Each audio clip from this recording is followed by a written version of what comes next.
They hand you a poisoned cup, smiling. The fool drinks it and dies of rage. The prince, however, thanks them for the weapon, for now he knows who holds the antidote and who must be denied it. Disrespect. Observe the word itself. It lands not as a feather but as a stone thrown into the placid waters of the ego. For the common man, the predictable man, this stone is an attack. It is a declaration of war upon his sense of self, his honor, his perceived place in the hierarchy of the world. And so he reacts precisely as the thrower expects him to. The blood rushes to his face, a hot tide of indignation. His mind, once a clear instrument of reason, becomes a fog of wounded pride. In this fog, he stumbles through a pathetic and limited repertoire of responses, each one a strategic blunder, each one a nail in the coffin of his own authority. First, there is the response of fire, the loud confrontation. He seeks to overwhelm the offender with the sheer force of his anger. He raises his voice, points his finger, demands an immediate retraction, an apology, a public display of contrition. He believes this performance projects strength. In reality, it projects a desperate lack of control. He has shown his enemy, and all who watch, that a single word, a single look is all it takes to shatter his composure.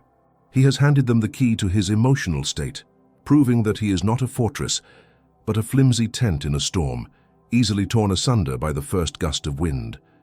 His anger is not a weapon, it is a confession of his own vulnerability. He seeks to repair the damage to his honor, but all he accomplishes is demonstrating that his honor is so fragile it requires such a brutish defense. Then there is the response of ice, the silent grudge. Unable or unwilling to confront the offender directly, he retreats into a cold, simmering resentment. He withdraws, offers the cold shoulder, engages in petty acts of passive aggression. He believes this projects a stoic dignity, a refusal to lower himself to their level. This is a fatal miscalculation. His silence is not interpreted as strength, but as fear. His inaction is not seen as dignity, but as impotence. In the world of power, that which is not explicitly defended is assumed to be surrendered. By failing to address the transgression, he validates it. He signals to the offender and to the silent, watching court of public opinion that his boundaries are permeable, that his territory can be encroached upon without consequence. He hopes the problem will fade, but he is merely inviting the enemy to advance further, for he has proven he will not guard the gates. This cold war of his own making drains his resources, poisons his mind, and achieves nothing but the slow, agonizing erosion of his own standing. Finally, there is the most naive response of all, the appeal to reason and justice. The idealist. He believes in fairness, in rules, in the inherent goodness of others. He attempts to reason with the person who disrespected him, explaining why their actions were wrong, hoping to awaken a dormant conscience. Or he appeals to a higher authority, a manager, a leader, a social group, expecting them to intervene and restore order. This is the ultimate folly. It is the act of a child running to a parent. It is an open declaration that he is incapable of managing his own affairs, of defending his own sovereignty. He places his fate in the hands of others, whose interests, as Machiavelli would remind us, are never truly aligned with his own. He makes himself a burden and a problem to be managed, not a power to be respected. He treats the offense as a simple misunderstanding, a deviation from a just and orderly world. He fails to grasp the fundamental truth.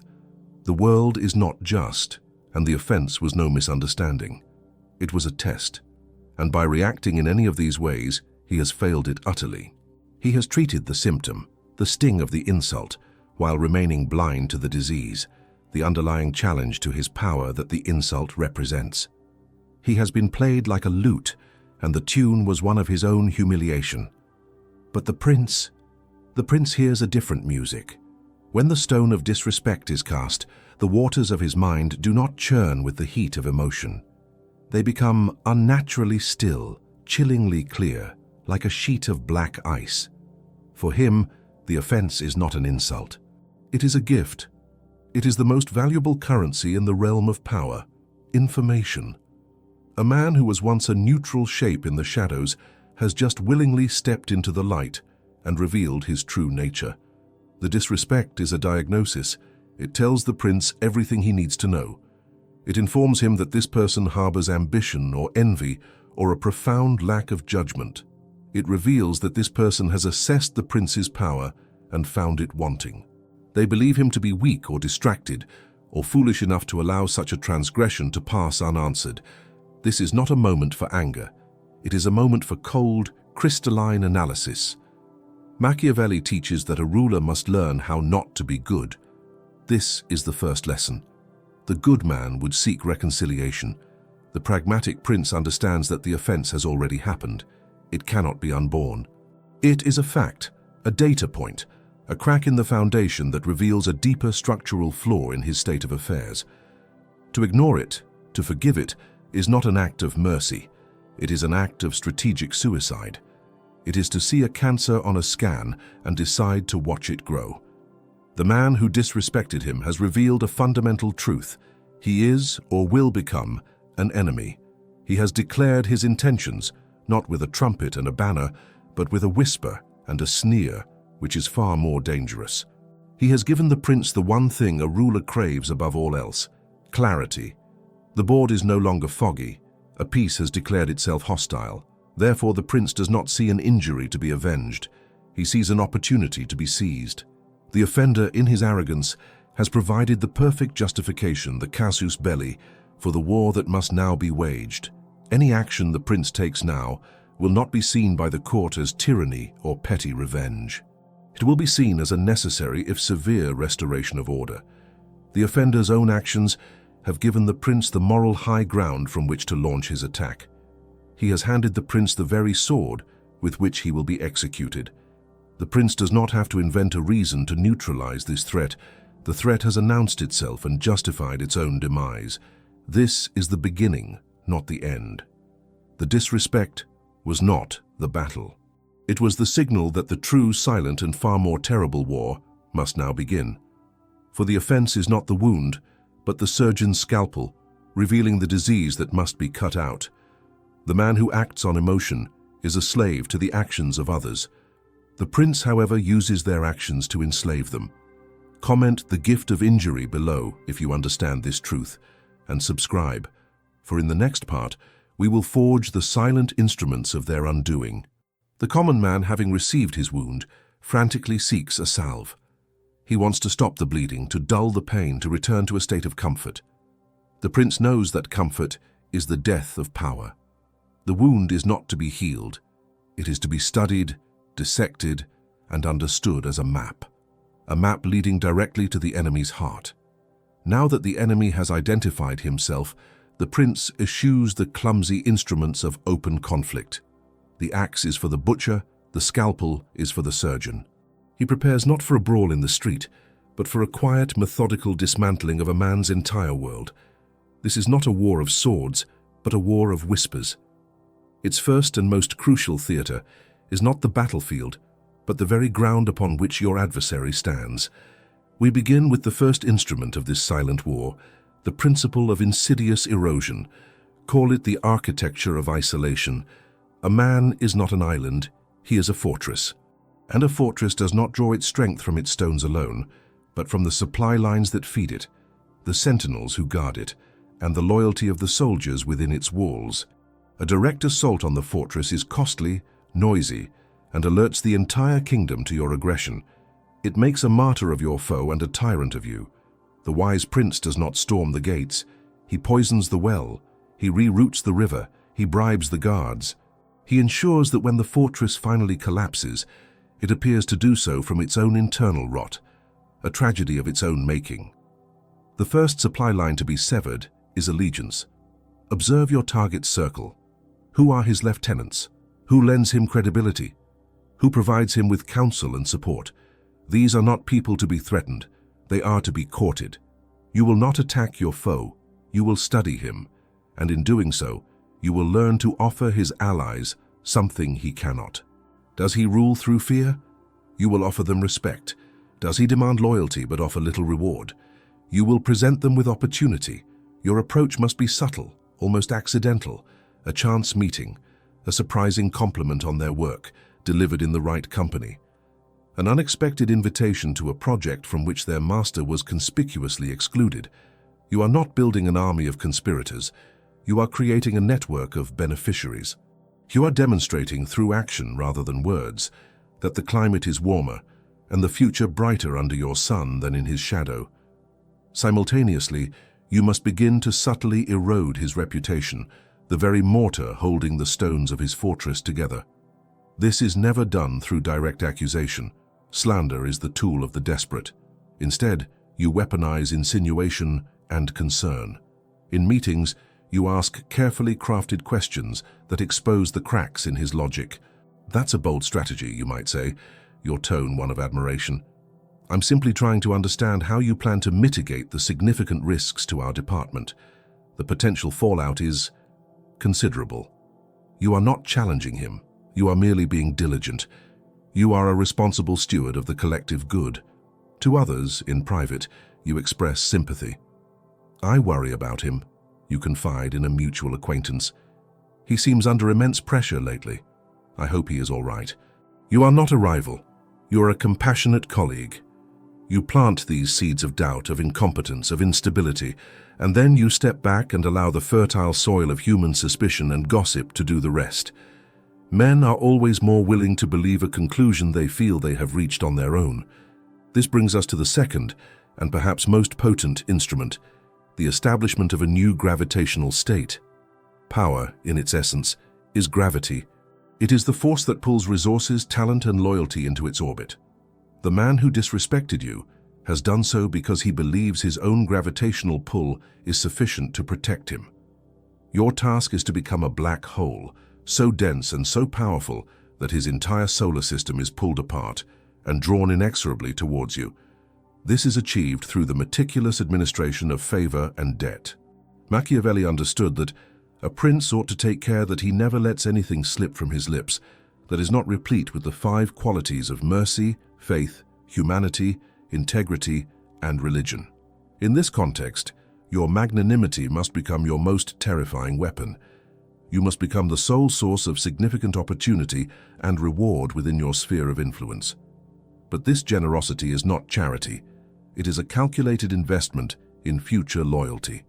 Identify a key individual in your target's camp.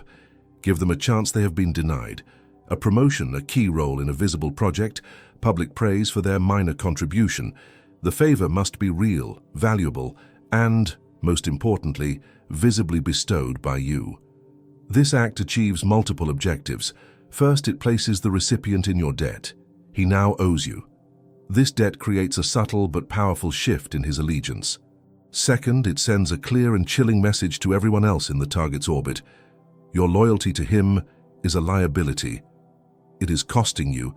Your future is being written not by him, but by me, the ambitious, the talented, the self-interested, which, as Machiavelli knew, constitutes the vast majority of mankind, will take note. They will not see it as a prelude to betrayal. They will see it as a career path. They will begin, slowly at first, to orient themselves toward you. They will share a piece of information. They will seek your advice instead of his. The centrifugal force holding his coalition together weakens with every favor you grant. Your target will notice this. He will feel the ground shifting beneath his feet. He will see his allies becoming distant, his resources being redirected. He will become paranoid, suspicious. He may lash out, making accusations, which will only make him appear unstable and further justify the quiet exodus from his camp. He is trapped. If he confronts you, you will express shock and disappointment, feigning innocence and positioning him as the aggressor. If he does nothing, he watches his power dissolve day by day, conversation by conversation. You have not laid a single hand on him. You have not uttered a single insult. You have simply built a better world, and you have made it clear that he is not invited. You have turned his allies into your assets, his reputation into a cautionary tale, and his own mind into a prison of paranoia. The fortress is no longer strong. The soldiers are contemplating desertion. The supply lines have been cut, and the siege has only just begun. The foundations of the enemy's fortress are now compromised. The stones are loose, the sentinels are wavering. A lesser strategist might see this as the moment to strike, to kick down the weakened gates and claim a swift, decisive victory. This is the impetuousness of a common general, not the cold calculus of a prince. To attack now would be to reveal your hand, to expose the quiet, methodical campaign of the past months. It would grant your adversary the dignity of a final battle and risk galvanizing sympathy for his cause. The true artist of power does not seek to conquer his enemy. He seeks to orchestrate a reality in which the enemy chooses to conquer himself. The ruin must not be an act of murder. It must appear as a suicide. This is the theater of power, and you are now its sole director. Your primary instrument in this act is the carefully constructed facade of benevolence. Machiavelli observed with piercing clarity, "Men in general judge more by the eyes than by the hands.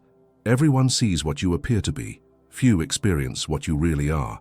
While your unseen hands are methodically dismantling your rival's world, your visible self, your public persona, must radiate an almost saintly magnanimity. You must become a paragon of virtue, a pillar of the community, especially in all matters concerning your target. This is not mere hypocrisy, it is a sophisticated form of psychological warfare. When his name arises in conversation, your expression must be one of mild, paternal concern. When one of his projects begins to falter, a failure you may have discreetly engineered by reallocating a key resource or feeding him subtly flawed information, you must be the first to publicly defend him. He took a considerable risk, you will state to your superiors. One has to admire his ambition. Perhaps he was simply let down by his team. In this single statement, you achieve a masterful triangulation of deception. You appear noble and forgiving. You subtly reinforce the narrative of his failure, and you sow discord between him and his own subordinates. You are the fireman who arrives at the blaze with a bucket of gasoline, all while lamenting the tragedy of the fire. This performance must be flawless, extending even to direct interactions with your foe. In the sterile environment of a meeting room, or the forced cordiality of a public gathering, you must treat him with an impeccable, almost exaggerated respect. You ask for his opinion, you praise a minor point he makes, you defer to his supposed expertise on a trivial matter. This serves two brutal purposes. To the audience, it makes you seem impeccably fair and magnanimous, rendering any potential accusation he might make against you seem like the paranoid ravings of a failing man. To him, it is a form of exquisite torture. He knows on a visceral level that you are his enemy. He feels the ground crumbling beneath him. Yet he is forced to watch you, his destroyer, treat him with a cloying kindness that he is powerless to refuse or expose without appearing unhinged. You are not just defeating him, you are gaslighting him on a public stage, making him question his own sanity. With your own image secured as a benevolent force, you can now turn your attention to the final phase of his isolation, weaponizing the very nature of the people around him. A prince does not need to create flaws in men. He needs only to understand and exploit the ones that are already there. Your target is now weakened. His reputation is in question, and his allies are distant. He is a wounded stag, and the scent of blood is in the air. Now, you introduce the wolves. Within any organization, within any social circle, there is ambition, jealousy, and a hunger for advancement. You will now identify the most ambitious individual in your target's inner circle, his Brutus. You will not instruct this person to act. You will simply create the conditions for his ambition to flourish. You will praise him in earshot of influential people. You will provide him with a platform to showcase his talents, a platform that was once his master's. You will create a vacuum of power just above him and make it implicitly understood that you believe he is the one most qualified to fill it. You are not whispering treason in his ear. You are merely holding a mirror up to his own desires. You are giving his ambition permission to act. He will do the dirty work for you. He will be the one to carry the final damning report to a superior. He will be the one to challenge his master's authority in a critical moment. He will be the one who quietly positions himself as the stable, competent successor to a leader who has clearly lost his way. When the inevitable betrayal occurs, your hands will be clean. The court will see a classic, almost biblical tragedy unfold. A failing leader brought down by the ambition of his own protege. It is a story as old as time, and therefore it is believable. No one will suspect the quiet director who set the stage, wrote the script, and armed the actors. Your adversary is now entirely alone. His allies have deserted him for a more powerful patron. His reputation has been systematically dismantled by concerned whispers and sympathetic defenses. His own subordinate is now actively working to usurp him. He is a king with no army, no treasure, and no loyal subjects, ruling over a kingdom of dust. He is checkmated, but the game is not yet over. The final move is not to capture the king, but to watch as he overturns the board himself. You have built for him a perfect prison, one whose walls are made of his own perceived failures, and whose guards are his former friends. And now, you will simply wait for him to realize he is trapped. The ensuing panic will be his ultimate, self-inflicted downfall. You have learned the cold anatomy of power, the silent choreography of a rival's ruin. Before we witness the final, inevitable collapse, ensure you are subscribed. For the ultimate lesson is not in the demolition of an enemy, but in the architecture of the empire that rises from his ashes. Wisdom is reserved for those who see the game through to its conclusion. The climax of this campaign is not a thunderous explosion. It is the deafening silence of a vacuum. The enemy, stripped of his alliances, his reputation eroded to dust, and his inner circle turned against him, is now a ghost haunting the halls of his own former influence.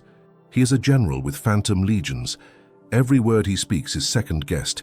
Every action he takes is perceived as a desperate flailing. You have not delivered a single blow, yet he is covered in the wounds of 1,000 cuts, each one inflicted by the hands of those who once professed loyalty to him, or by his own panicked mind. This is the moment Machiavelli identifies as the intersection of virtù and fortuna. Your skill, your virtù, has patiently and masterfully created this perfect storm of circumstances. Now fortune delivers the inevitable result. The final act is not your own, it is his. A man in such a position, cornered and isolated, will inevitably make a fatal error. It may be a spectacular outburst of rage in a public forum, a desperate and clumsy attempt to expose your machinations that only makes him appear paranoid and unhinged. It may be a catastrophic professional mistake, made under the immense psychological pressure you have orchestrated. Or most elegantly, it may be a quiet resignation, a tacit admission of defeat. Whatever the form, this is his self-immolation. It is the final convulsive act of a political organism starved of the oxygen of power. And you, the architect of this moment, will be a mere spectator, your face a mask of solemn, regretful surprise. Your presence at his downfall must be that of a concerned bystander, not a triumphant victor. You will be the one to express disappointment at the outcome. You will be the one to speak of his potential and lament his unfortunate decline. This is the final, masterful brushstroke on your portrait of benevolence. As Machiavelli wrote, injuries should be inflicted all at once, so that their taste is less savored and they engender less resentment. In this case, the injury is his final public collapse, a singular event. Your benefits, your expressions of concern, your past defenses of him, your magnanimity, have been dispensed little by little, so their flavor has been savored and has cemented your reputation. You have turned the very principles of statecraft against a single individual. He is not just defeated, he is erased, and his erasure serves as your coronation. Now, we arrive at the true purpose of this entire endeavor. The destruction of this one man was never the goal. He was merely a symptom of a disordered state, an obstacle occupying a space that, by right of superior intellect and will, should be yours. His removal was simply a necessary clearing of the ground before the construction of a new edifice. The consolidation of power is the final and most important act. While lesser men might celebrate their victory, the prince is already at work, laying the foundations of his new order. Immediately you move to fill the void he has left behind. This must be done not with arrogance, but with a display of reluctant duty. You do not seize his former responsibilities. You are asked to assume them during this difficult transition. You absorb his projects, his resources, and most critically, his remaining followers. You offer amnesty and purpose to those who were loyal to him until the end. You demonstrate that allegiance to the office is what matters, and you are now the embodiment of that office. You show no triumphalism. Your demeanor is one of sober responsibility. This reassures the court that you are a force for stability, not a disruptive conqueror. The state has not been overthrown, it has merely corrected itself. Your first acts in this new position of authority must be calculated to demonstrate competence and a vision that your predecessor lacked. You solve a lingering problem that he could not. You succeed where he failed. You reward the key individuals, your Brutus included, who facilitated your ascent, binding them to you not just with gratitude, but with the implicit understanding that their fortunes are now inextricably linked to yours.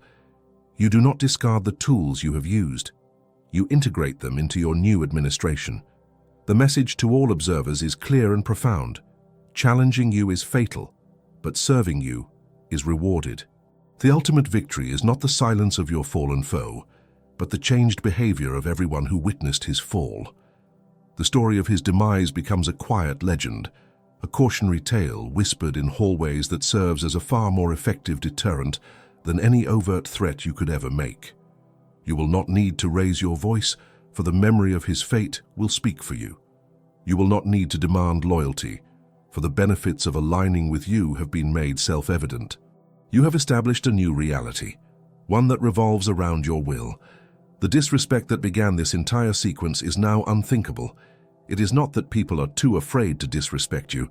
It is that the very concept of doing so has become illogical, an act contrary to the fundamental laws of survival in the world you have built. This is the essence of absolute power, not the ability to crush your enemies, but the ability to create a system where the thought of becoming your enemy never even arises. You do not merely occupy the throne, you have become the throne itself. The state is secure,